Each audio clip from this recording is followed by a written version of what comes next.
Welcome back. Now today is Wednesday, and we're taking you to another interesting place in the world for Where's It Wednesday. And not for a bad once, spin. For once, Maximus did not spill not over the globe. So proud of you. Thanks, man. Appreciate it. It's been an honor. Of course. And in honor of spooky season, we've been seeing the hometowns of all the classic monsters, and today is the last Wednesday of October. Oh, man. I know. Sad to see it go, but for our last week of October, we've stitched together a monstrously good story. That's right. That's right, indeed. Today we're diving into the story of Dr. Frankenstein and his monster, one of my personal favorites. Love it. And while the movie jumps from location to location, today we're starting in what many believe are the real-life roots of the story of Frankenstein. That's right. The story goes there was a man named Johann Dippel, born in Castle Frankenstein in 1673, who supposedly took part in some gruesome experiments with cadavers and created potions. A mad scientist who mirrored the book character of Victor Frankenstein himself.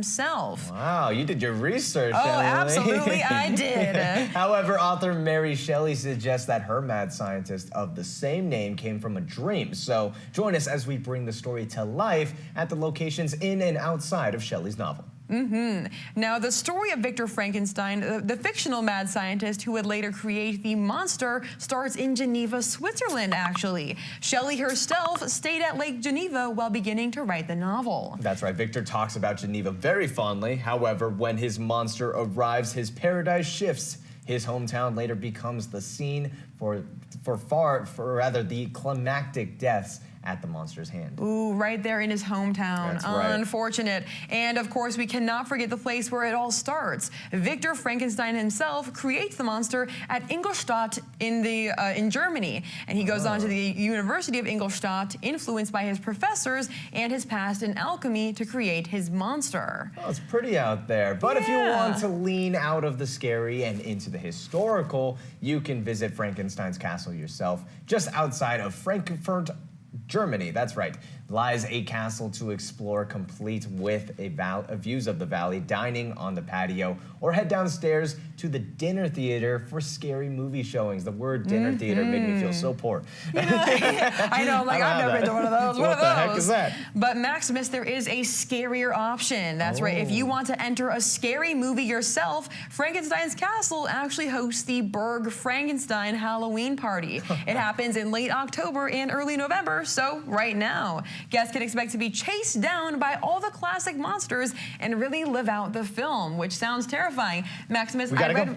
We gotta go. We gotta go. Hey, catch us going to Germany right now. Right. I actually read reviews that said that some of the guests were thrown into like coffins and then sat on top of by the monsters. So you guys don't go to this if you're not weak of heart, because that sounds terrifying. Yeah. And Maximus, I have to say, I started this series because I knew you were starting this month and you love all the classic monsters. So this is a tribute to you. So who is your favorite classic monster? Thank you so much. For me, it has to be the Wolfman. I've been a big Wolfman fan. Lon Chaney Jr., who plays Lawrence Talbot in that movie, does a fantastic job, and really kind of has the heart puts the heart in horror movies, and it was something that wasn't really seen before. So definitely got to be Wolfman for me. What about you?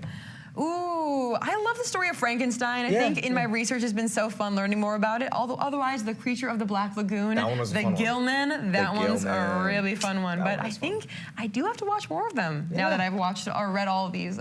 So, Well, that wraps it up for another edition of Where's It Wednesday and our last month of visiting the hometowns of spooky monsters. If you have a place that you'd like us to visit, just send us a message on our socials. And here's